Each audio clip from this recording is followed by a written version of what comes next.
Hi, I'm Shrilesh Mande, co-founder and CEO of Industrial Farm Tech Private Limited, based out of Pune. We are developing a unique farm utility vehicle for small and marginal farmers of India. Currently, they have affordable options like power tiller, but they are very cumbersome and difficult to use. So we came up with this unique farm utility vehicle called Tractil, which is affordable, easy to use, and multi-purpose at the same time. We considered it as world's most advanced power till. While doing all this, though we were very good at product development and engineering, we needed some help from business side of our venture. So when this training program from Feed IM Kashipur, Sahas and Saksham were announced, we were very quick to apply to it. And when these training programs actually started, we were not disappointed because Feed arranged lot of trainings and lectures from the professors in IM Kashipur, which are amongst the best in the country.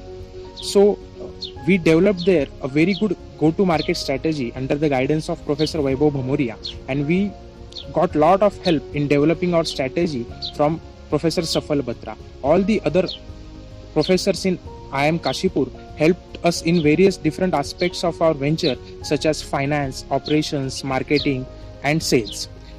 Also, Feed arranged various other events too, such as they arranged a pitching session in front of investors to build confidence amongst all the startups. Also, the Uttishta, which was arranged by Feed as a demo day plus an exhibition, was very much helpful to all the participating startups because we got to interact with lot of stakeholders of agri-tech ecosystem, such as farmers or the farmers which are ready to do business with us in the form of dealers and distributors, investors, also other stakeholders who are interested in our solution and are willing to cooperate and join us in further developing these solutions. So to all of you who are looking to join Sahas or Saksham program, I would like to say this, that Feed team won't only guide you or help you during this training program, they'll be with you throughout your entrepreneurship journey.